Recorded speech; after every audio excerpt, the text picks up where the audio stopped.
السلام عليكم. وعليكم Алейкум السلام салям. ورحمة الله وبركاته. Заранее извиняюсь, поскольку сионистские силовики меня будут часто выкидывать из эфира и мешать говорить. С интернетом проблем нет, просто у нас не дают говорить о Палестине. Мой вопрос заключается в следующем. Есть ли в планах сионистов построить храм, или это распространенная небылица?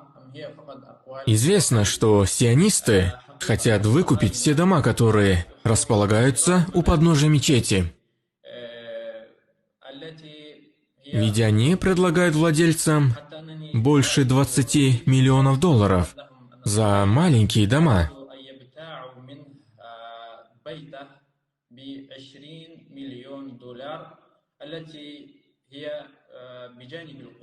Возьми деньги наличными, если хочешь, прямо сейчас же, сказали они мне и предложили примерно 100 миллионов долларов. Много покупателей. Недавно некий 100 миллионов предложил за мой магазинчик. Они отказались. К чему приведут? Попытки выселить абориген самого близкого района мечети, район Шейх Джаррах.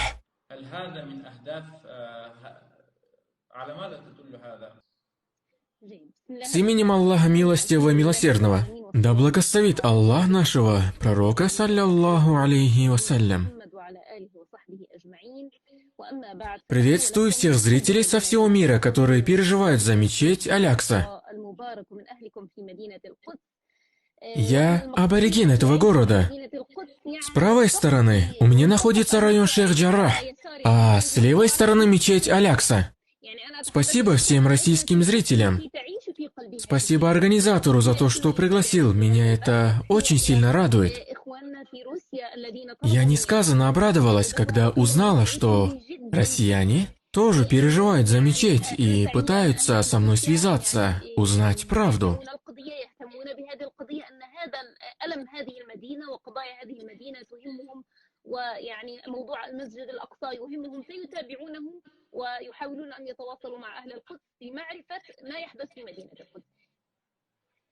Начну разговор с храма Соломона, о котором ты спрашивал, и которое не имеет никаких обоснований.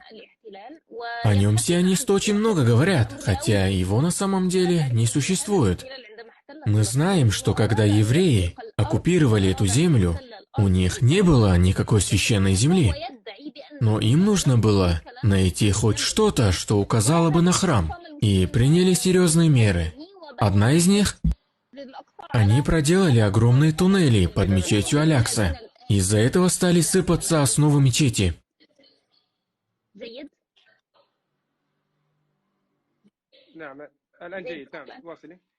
Под мечетью есть целые города. Эта мера повлияла на ближние дома у мечети, и все они находятся в аварийном состоянии. Особенно южной и северной основ мечети. Сионисты сделали это, лишь бы найти хоть один след, который указал бы на их храм. Они привели туда самых профессиональных археологов-сионистов, но и они после долгих поисков не смогли ничего найти. На этой территории они собираются построить синагогу. В их планах взять под контроль 1/5 часть территории мечети. Размер территории около 140 тысяч квадратных метров. Они хотят 20% этой территории. Это основывается на политике разделения мечети, чтобы открыто практиковать иудейские молитвы на этом месте. Они хотят проделать дыру именно с восточной стороны мечети Аль-Акса. Все заходят с западной стороны, но евреи хотят с восточной, лично для них.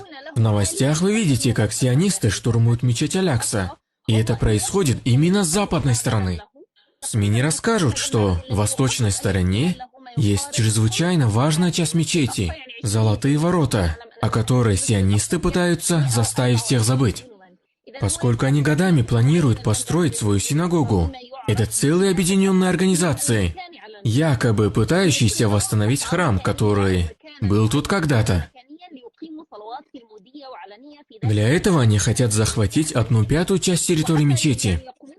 Мы все знаем, что это всего лишь сказка, в которую заставляют тебя верить, и пытаются заставить других поверить в это. Они получают огромную поддержку для строительства этого храма. Туристы либо арабы, заключившие перемирие с Израилем, их проводят специально по этим тоннелям, стены которых разукрашены сказками о храме. Стоят вывески с выдуманными историями, чтобы эти туристы-арабы пожертвовали деньги на реконструкцию храма. Также эти гиды отправляются с ними на рынок Олд-Сити. И там, если, например, товар стоит $1, продавцы говорят: мы продадим тебе этот товар за $10. $1 за товар, а $9 на храм. Вдобавок, извне получают огромную поддержку, якобы на реконструкцию этого храма, которого не было, хотя они твердят об обратном. И таким образом собирают миллиарды долларов. Что касается ближних домов мечети Аль-Акса, расположенные рядом с мечетью, они находятся в аварийном состоянии. Из-за туннелей, проделанных под мечетью, стало опасно жить в этих домах, так как стены осыпаются. Под этим предлогом оккупанты давят на хозяев для того, чтобы они покинули свои дома. Плюс к этому, им не разрешено ремонтировать дома, дабы легче было их выселить. В Олд-Сити, даже если они попытаются произвести реконструкцию своих домов, это стоит баснословных денег. Материалы для ремонта стоят очень дорого. За доставку материалов специально завышают цену. А также документ за разрешение на реставрацию дома нужно заплатить много денег. И все это, чтобы овладеть домами палестинцев. Напрашивается вопрос: зачем сионистам эти дома? Если в ближних домах мечети будут заселены сионисты и сгорит мечеть или начнут реконструкцию своего храма, либо случится какая-то проблема, кто из мусульман откликнется на помощь, раз окружают только сионисты? Этим самым мечеть станет не мусульманской, и ее будут окружать сионисты, не дай Аллах. Есть организации, готовые за миллиарды долларов выкупить дома в Олд-Сити. Некоторых запугивают о том, что их дома в аварийном состоянии. А другие сионисты с фабрикованными документами выселяют палестинцев из своих домов. У палестинцев нет оригинальных документов, а у переселенцев бывают сфабрикованные документы. И благодаря им суд на их стороне. Они выселяют коренных жителей, лишь бы мечеть окружили переселенцы, чтобы никто не откликнулся на помощь. И все это для того, чтобы превратить мечеть в свой храм. Мир всем! Извиняюсь, что вышло, это обычное дело у нас. Хвала Аллаху, в течение 20 минут меня кикнули из эфира всего один раз. Мы считаем это электронным усердствованием на пути Аллаха, как Аллах повелел нам. Проявите же терпение, проявите больше терпения, чем враги, и усердствуйте на его пути. Цель оккупантов заключается в том, чтобы выселить коренных жителей арабов из Иерусалима и заселить туда своих поселенцев. Это делается для того, чтобы они в дальнейшем могли заявлять права на наши земли и святыни. Прежде всего, евреи нацелены на жителей кварталов старого города, прилегающего к мечети Аль-Акса, таких как район Шейх-Джаррах. Здесь уже более 100 лет проживает 27 семей палестинцев, это около 200 человек. Мой дом находится на расстоянии 1 километра от мечети. Мы подвергаемся систематическим нападкам со стороны поселенцев, которых полностью поддерживает правительство, судьи и военные. Они покушаются на наши святыни, имущество, на честь и достоинство женщин, сажают в тюрьму мужчин и даже детей. Закономерным является то, что эти действия вызывают наше сопротивление. Так, недавно один палестинец на своей машине сбил 7 еврейских солдат и сам пал мучеником.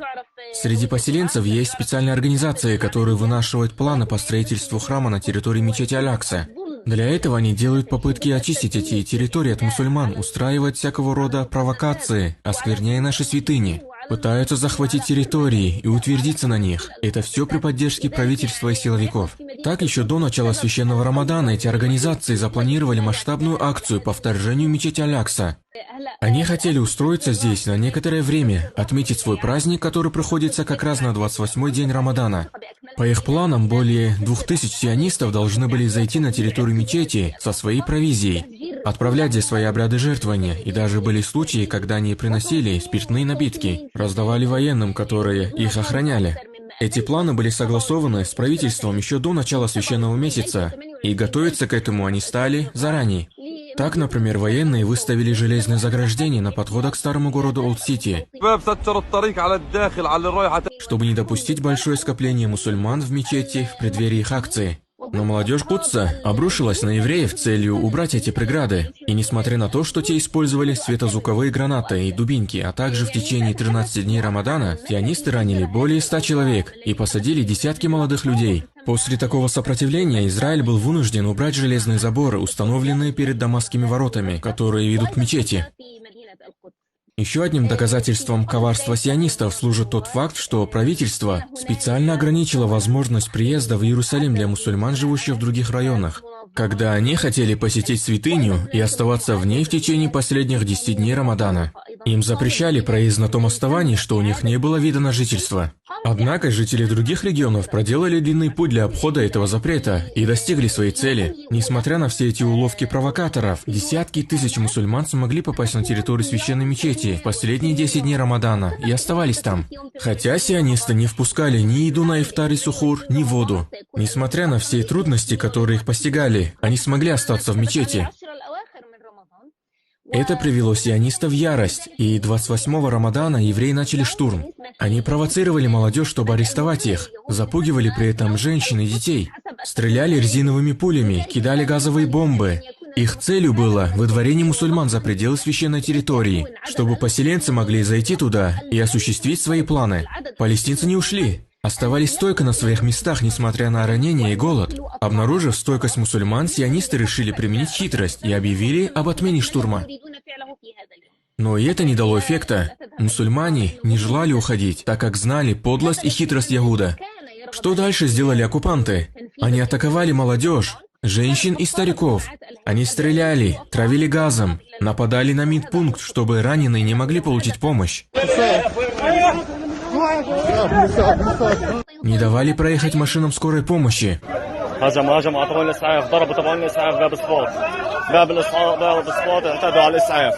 Раненые истекали кровью, многие получили травмы внутренних органов. Они заперли дверь мечети, забрали ключи и кидали внутрь через разбитые окна газовые бомбы, чтобы старики и женщины там задохнулись.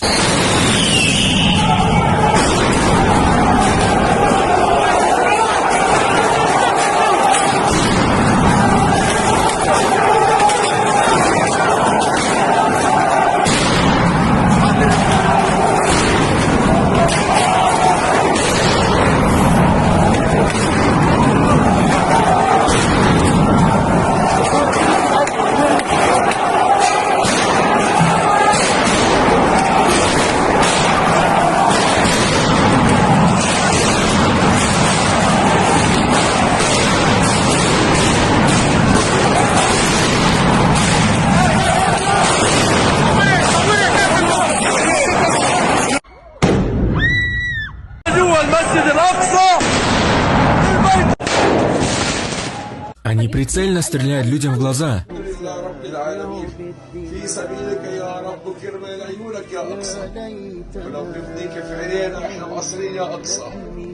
Десятки защитников Алякса остались без глаз. Мусульмане священной мечети воззвали о помощи. На их зов помощи откликнулись жители Газы, Иерусалима и всех уголков Палестины. Военные из Газы выдвинули предупреждение оккупантам с тем, чтобы те отвели войска со священной территории до 6 часов вечера, иначе начнутся ракетные атаки.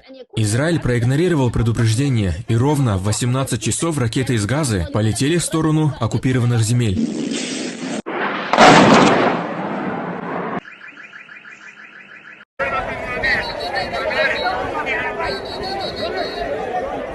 Все вокруг огласилось сиренами воздушной тревоги. Мусульмане же огласили все вокруг громкими такбирами и возвеличивали Всевышнего Аллаха. Мусульмане отстояли мечеть. Почему так важно было не допустить еврейских поселенцев на территории мечети Алякса? Это очень опасное явление, так как с каждым разом они увеличивают количество захватчиков и требуют все больше усилий для них. Они требуют строительства своего храма на священной для мусульман земле, в восточной части Аляксы, возле Золотых ворот. Противостояние продолжается по сей день. Мусульмане ожидали помощи от Газа, и они получили ее. Израиль массово бомбит жилые кварталы сектора. Они арестовывают и сажают молодых людей и лидеров сопротивления, таких как Камаль Хатыб. И жители Газа сделали выкупом свои дома. 1000 детей отдали ради мечети. Жители Палестины сделали все, что могли ради сохранения святости и неприкосновенности мечети Алякса. Но Всевышний Аллах спросит не только с них, ведь вся умма в ответе за святыню. Все мусульмане обязаны защитить мечеть, бороться за ее сохранность. Для этого не обязательно находиться в Палестине, можно и просто помогать нам издали. Пророк, мир ему и благословение, рекомендовал молиться в Алякса, и Маймуна спросил у него: «А что, если я не смогу туда попасть?» Пророк ответил: смысл? Тогда хотя бы отправь масло, чтобы осветить мечеть огнем. Это масло указывает на материальную помощь, либо информационную поддержку. Выявление подлости